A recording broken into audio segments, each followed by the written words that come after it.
बर' फरायसा आफादनि बानजायनाय आरो हांख्रायनाय बायदियै बर'नि गासै माहारियारि आफाद समाजारि आफाद आरो जोंनि ओनसोलाव थानाय आन्चलिक आरो राष्ट्रीय राजखान्थि दोलो आरो गासै बिथिंखौ बिथा खालामनानै जों बिथांमोनखौ हांख्रायदोंमोन आरो गोबाङानो बेयाव बाहागो लादों आरो जोङो गुबैयै डिलिमिटेशन जि माने प्रक्रिया इलेक्शन कमिशन अफ इन्डिया जिखौ फोसावदों 1 जानुवारिनिफ्राय 2023निफ्राय बेखौ आरम्भ खालामनो नागिरनाय बेखौ बिथा खालामनानै जों सावरायदों। बे डिलिमिटेशन जि प्रसेस बेखौ जोङो बरायदों आरो बिनि गेजेरजों जोंनि ओनसोलनि बा बिटिआरनि सिङाव जिखिनि जोङो समस्ति बियो क-टार्मिनास जागोन, जोंनि जिल्लानि सिङाव फैजोबगोन बियो। सिगाङाव बियो पार्शियेलि आरो फुल्लि फैयोमोन, किन्तु दायो गथा जाजोबसिगोन। दा बे फारसेखौ नायोब्ला जोंहा मोजां, किन्तु बाथ्राया जाहैबाय मा जे 2007 सनाव जि मोनसे ड्राफ्ट खसरा ओंखारदोंमोन, बे ड्राफ्ट आरो बे खसरायाव बेयाव जोङो नुदों जे क'क्राझार लकसभा समस्तिखौ आनरिजार्भ आरो डिरिजार्भ खालामनाय जादों आरो बे बाथ्राखौनो लानानै दिनै जों गोथौ आरो गुवारै सावरायबाय। दा बेखायनो दिनैनि सावरायनायनि गेजेरजों बर' थुनलाइ आफाद, दुलाराय बर' फरायसा आफाद, ट्राइबेल संघ, बर'नि गासै माहारि आरो समाजारि आफाद आरो गुबुन गुबुन आफाद आरो गासै राजखान्थि दोलो बेयाव इउपिपिएल दोलोनिफ्राय आरो जोंहा बिजेपि दोलोनिफ्राय बेयाव माखासे दैदेनगिरिफोर फैदों।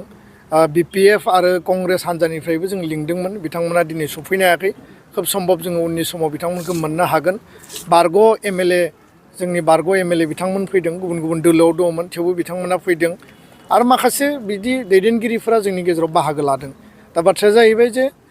क'क्राझार लकसभा समस्तिया जेरैबायदि दा एक्जिस्टिं एसटि रिजार्भेसन दङ बियो एज इट इज स्टेटास क' बियो बाहाल थानांगौ आरो कुनु कारनाव बेखौ जाहाथे डिरिजार्भ बा आनरिजार्भ खालाया आरो बे बाथ्राखौ लानानै जों कुनु कारनाव कमप्रमाइस खालामनाय नङा। बेखौनो दिनै गासैबो हाउसआ, गासैबो आफादफोरा, दोलोफोरा दिनै एकमत बयबो अपिनियनखौ बिल्डआप खालामबाय आरो जों ज'है नैबे डिलिमिटेशन मेटारखौ लानानै हाबा मावलांनायनि थाखाय दिनै जों थांखि लाबाय। आरो नैथि बाथ्राया जाहैबाय जे जोङो नैबे गासै रिजार्भेसन मेटारखौ लानानै, डिलिमिटेशनखौ लानानै जोंनि सार्थनि थाखाय, जनजाति आरो बर'फोरनि सार्थनि थाखाय जाहाथे जोङो भबिष्यतखौ जों दानो हायो, राजनितिक आरो संबिधानिक अधिकारखौ जाहाथे जोङो इन्टेक्ट लाखिनो हायो, बिनि थाखाय जोङो भारतनि गाहाय मन्त्रि मानगोनां नरेन्द्र मदि, भारतनि नखर मन्त्रि अमित शाह आरो आसामनि गिबि मन्त्रि, election commission of India, delimitation commission, बे गासैबो लेभेलाव जों बाथ्रा सावरायनो थाखाय जोङो थांखि लादों आरो बे बिथिङाव बिटिआरनि चिफ मानगोनां प्रमद बर' बिथांखौबो जों लोगो हमनाय जागोन गासै आफादफोरा आरो उननि समाव कर लेभेलाव सावरायनानै बिनि मोनसे रड मेप जोङो तयार खालामगोन आरो बे रड मेपनि गेजेरजों जोङो डाटा डकुमेन्ट गासै बाथ्राफोरखौ जोङो थिग लाखिनानै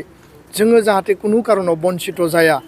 जों बे बाथ्राखौ लानानै जोङो हाबा मावलांनायनि थाखाय दिनै थांखि लादों। गोनां जायोब्ला बे मोनसे सेकेन्ड फेजआव बियो फैगोन। जोङो गणतान्त्रिक गण आन्दलन, शान्तिपुर्ण अहिंसा आन्दलन खालामनो जों बाध्य जागोन आरो हयथ'बा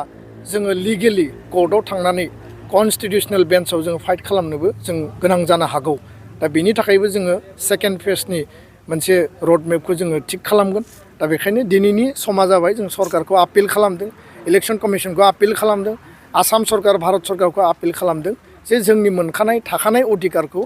एज इट इज लाखिनांगौ आरो बे जिहेतु गोजाम ड्राफ्टमोन, गोदान जिहेतु ड्राफ्ट जागोन, बे गोदान ड्राफ्टआव जाहाथे कुनु कारनाव बर' आरो ट्राइबेल क'क्राझार लकसभा समस्तियाव जोङो एसटि रिजार्भेसनखौ जाहाथे कुनु कारनाव जोङो खर्ब जाया बा गोमाया आरो गोदानै दानो नागिरनाय प्रप'ज खालामनानै दोननाय उदालगुरि समस्तिखौबो जनजाति बा एसटि खालामनांगौ होननानै जोङो खावलायो आरो दाबि दैखाङो। गोजोन्थों।